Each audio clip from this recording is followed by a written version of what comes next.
प्रिय छात्रों, पिछले वीडियो में अपन ने पढ़ा था अधातुओं के भौतिक गुण और अब इस वीडियो में पढ़ेंगे अधातुओं के अपवाद। अधातुओं के अपवाद में सबसे पहला अपवाद है ब्रोमीन एकमात्र ऐसी अधातु है जो कमरे के तापमान पर द्रव अवस्था में पाई जाती है। ब्रोमीन एकमात्र ऐसी अधातु है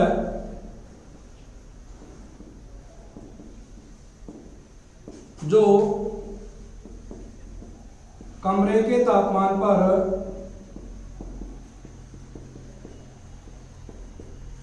द्रव अवस्था में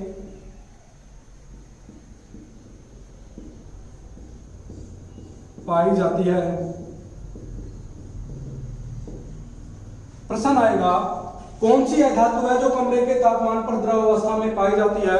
आप सीधा सा बता देंगे ब्रोमीन एकमात्र ऐसी अधातु है जो कमरे के तापमान पर द्रव अवस्था में पाई जाती है। अगर धातु आएगा तो क्या लिखेंगे? पारा। अगर अधातु आएगा तो क्या लिखेंगे? पारा। तो धातु है जो कमरे के तापमान पर द्रव अवस्था में पाई जाती है, जबकि ब्रोमीन क्या है? अधातु है। तो ब्रोमीन एकमात्र ऐसी अधातु है जो कमरे के तापमान पर द्रव अवस्था में पाई जाती है। इसका दूसरा सबसे बड़ा अपवाद अपने सामने आता है ग्रेफाइट। ग्रेफाइट एकमात्र ऐसी अधातु है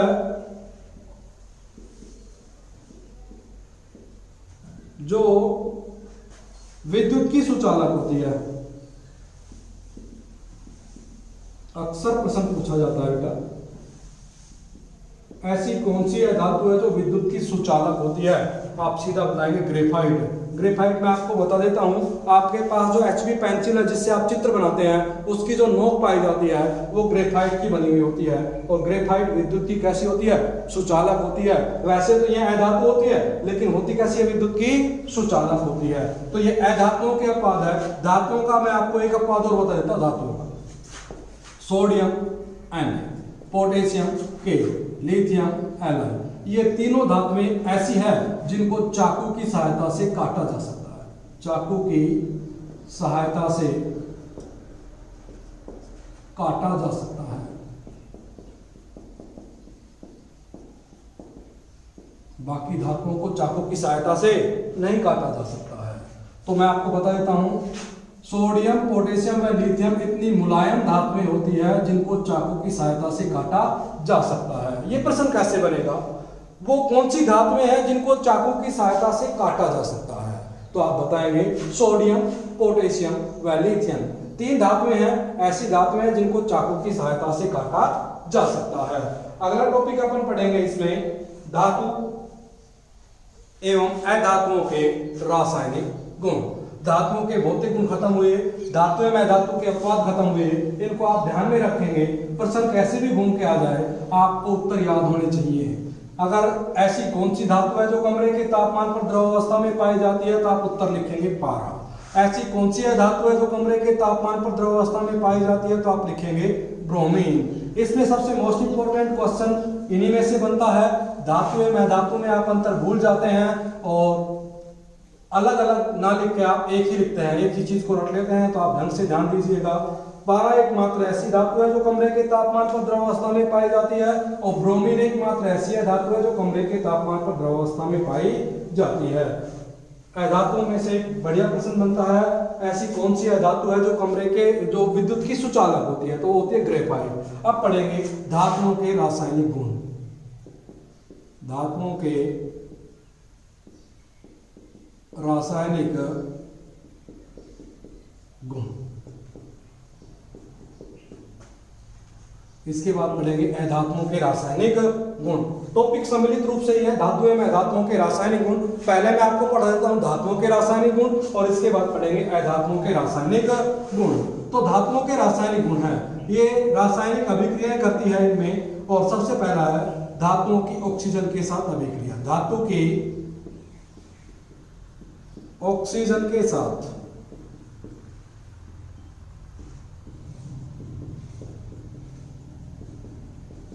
अभिक्रिया।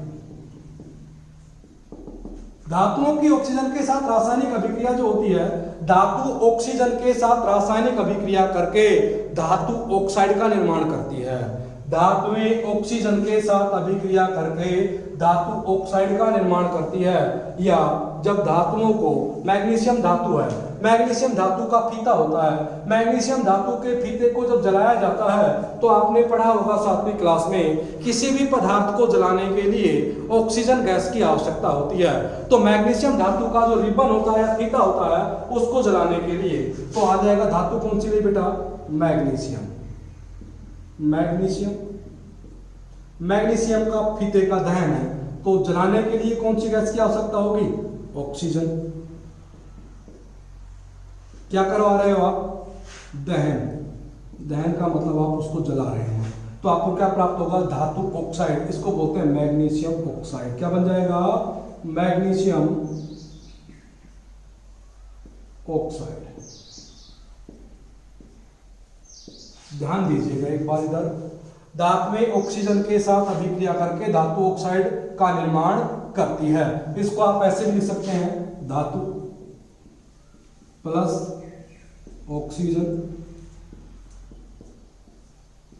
तीर का निशान, धातु ऑक्साइड।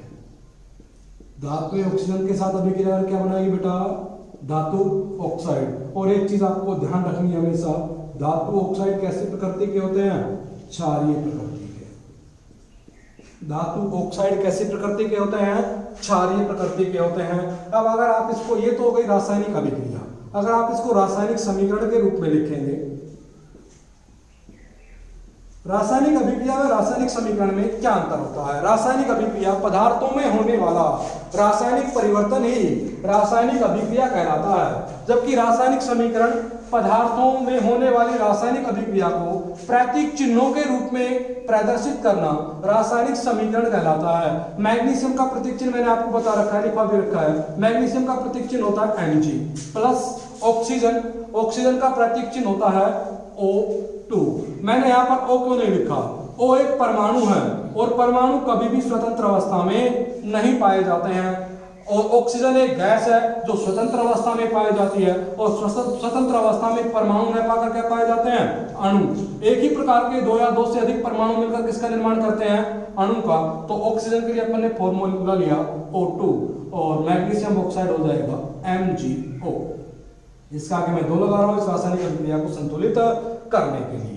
तो धातु की ऑक्सीजन के साथ अभिक्रिया, धातु की ऑक्सीजन के साथ अभिक्रिया जो है, इसमें आप क्या लिखेंगे, धातुएं ऑक्सीजन के साथ अभिक्रिया करके धातु ऑक्साइड का निर्माण करती है जो क्षारीय प्रकृति के होते हैं। आप इसमें उदाहरण लिख देंगे नीचे, धातु की जगह आपने क्या लिया, मैग्नीशियम, किससे अभिक्रिया करवाई, ऑक्सीजन के साथ। कौन सा प्रक्रम हुआ, दहन, क्या बना, मैग्नीशियम ऑक्साइड। इसके अलावा आप दूसरा भी ले सकते हैं, मैग्नीशियम के स्थान पर आप लोहा ले सकते हैं, iron, Fe plus iron,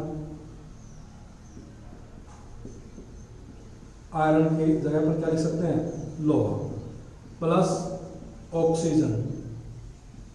iron क्या है, धातु, किससे अभिक्रिया कर रहा है, ऑक्सीजन से, क्या बनाएगा, धातु ऑक्साइड, और धातु ऑक्साइड की जगह क्या बना देगा, आयरन ऑक्साइड। अर्थात प्रतीक चिन्ह क्या है लोहे का, Fe प्लस ऑक्सीजन का क्या है, O2, ये क्या बनाएगा, Fe2O3। इसके अलावा आप तीसरा उदाहरण लिख सकते हैं, कॉपर है, कॉपर भी धातु है, एल्यूमिनियम भी धातु है, एल्यूमिनियम,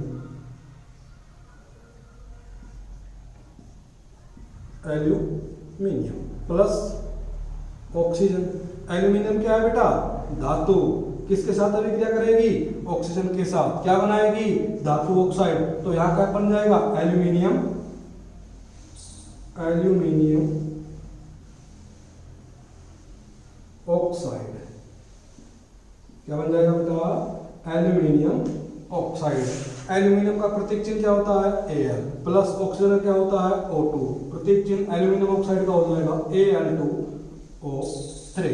तो आपको समझ में आ गया होगा धातुओं की ऑक्सीजन के साथ रासायनिक अभिक्रिया। धातुएं ऑक्सीजन के साथ रासायनिक अभिक्रिया करके धातु ऑक्साइड का निर्माण करती है। और धातु ऑक्साइड कैसी प्रकृति के होते हैं, क्षारीय प्रकृति के। आप हमेशा ध्यान रखेंगे धातु ऑक्साइड क्षारीय प्रकृति के होते हैं। लिख देता हूं मैं आपको, धातु ऑक्साइड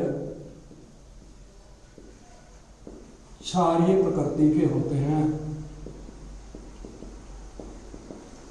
अब इनकी जो प्रकृति है, इनकी प्रकृति की जांच करने के लिए मैं भी आपको बताऊंगा क्षारीय प्रकृति के होते हैं, इसका परीक्षण कैसे किया जाएगा। इसकी बात मैं अगले वीडियो में कर लेता हूं और अगले वीडियो में अपन पढ़ेंगे धातुओं की जल के साथ रासायनिक अभिक्रिया।